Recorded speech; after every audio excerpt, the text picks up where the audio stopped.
ಹುಕ್ಕೇರಿ ತಾಲೂಕಿನ ಹುಲ್ಲೋಳಿ ಗ್ರಾಮದ ಈ ನ್ಯಾಯಬೆಲೆ ಸೆಕ್ರೆಟರಿಯ ಆದೇಶದ ಮೇರೆಗೆ ಇಲ್ಲಿನ ಕಾರ್ಮಿಕರು ದಿನ ದುಡಿದು ಜೀವನ ನಡೆಸುತ್ತಿರುವ ಬಡಜನರ ಹೊಟ್ಟೆಯ ಮೇಲೆ ತಣ್ಣೀರಿನ ಪಟ್ಟಿ ಇಡುತ್ತಿರುವುದು ಎಷ್ಟರ ಮಟ್ಟಿಗೆ ಸರಿ ಎಂದು ಅಲ್ಲಿನ ಸಾರ್ವಜನಿಕರಿಗೆ ಗೊತ್ತಿದ್ದರೂ ಊರಿನಲ್ಲಿ ತಾಲೂಕಿನಲ್ಲಿ ಇವರು ಭಾರಿ ಪ್ರಭಾವಿ ವ್ಯಕ್ತಿಗಳು. ಆದ್ದರಿಂದ ಇವರನ್ನು ಯಾರೂ ಪ್ರಶ್ನಿಸಲು ಹಾಗೂ ಅವರ ವಿರುದ್ಧ ಮಾತನಾಡಲು ಹೋಗುವುದಿಲ್ಲ.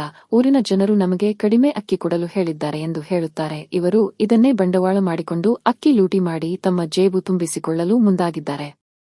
ರೇಷನ್ ಕಾರ್ಡ್ ಹೊಂದಿರುವ ಜನರಿಂದ ಪ್ರತಿಯೊಬ್ಬರಿಂದ 1 ರಿಂದ 2 ಕಿಲೋ ಅಕ್ಕಿ ಕಡಿಮೆ ಕೊಡುತ್ತಿದ್ದು, ತೂಕ ಮಾಡುವ ಮಷೀನ್ನಲ್ಲಿ ತೂಕದಲ್ಲಿ ವ್ಯತ್ಯಾಸ ಮಾಡಿ ಕಾಟ ಹೊಡೆಯುತ್ತಾರೆ ಹಾಗೂ ಕಾರ್ಮಿಕರೇ ಸ್ವತಃ ಒಪ್ಪಿಕೊಂಡಿದ್ದಾರೆ. ಸರಿಯಾಗಿ ಮಾಪನ ಮಾಡದೆ ಜನರಿಗೆ ಮೋಸ ಮಾಡುತ್ತಿದ್ದಾರೆ. ಇದನ್ನು ಪ್ರಶ್ನಿಸಿದರೆ ದಿಟ್ಟತನದಿಂದ ಉಡಾಫೆ ಉತ್ತರ ಕೊಡುತ್ತಾರೆ. ಇದಕ್ಕೆ ಸಂಬಂಧಪಟ್ಟ ಇಲಾಖೆಯ ಅಧಿಕಾರಿಗಳು ಎಷ್ಟು ಬಾರಿ ಅವರಿಗೆ ವಿಚಾರಿಸಿದರೆ ಅವರನ್ನೇ ಸುಮ್ಮನೆ ಕುನ್ನಿಸುತ್ತಾರೆ. ಏಕೆ ಮೌನ ವಹಿಸಿದ್ದಾರೆ? ಕ್ರಮ ಕೈಗೊಳ್ಳಬೇಕೆಂದು ಗೊತ್ತಿಲ್ಲವೇ? ಅಧಿಕಾರಿಯ ಮೇಲೆ ಎಷ್ಟೊಂದು ದಬ್ಬಾಳಿಕೆ ಮಾಡುತ್ತಾರೆ ಎಂದು ಸಂಶಯ ವ್ಯಕ್ತವಾಗುತ್ತದೆ.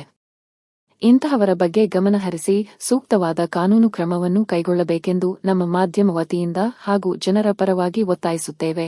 ಇನ್ನಾದರೂ ಬೆಳಗಾವಿ ಜಿಲ್ಲೆಯ ಹುಕ್ಕೇರಿ ತಾಲೂಕಿನ ಹುಲ್ಲೋಳಿ ಗ್ರಾಮದ ಪ್ರಾಥಮಿಕ ಕೃಷಿ ಪತ್ತಿನ ಸಹಕಾರಿ ಸಂಘ ನಿಯಮಿತ ಹುಲ್ಲೋಳಿ ನ್ಯಾಯಬೆಲೆ ಅಂಗಡಿಯವರ ಮೇಲೆ ಯಾವಾಗ ಕ್ರಮ ಕೈಗೊಳ್ಳುತ್ತಾರೆ?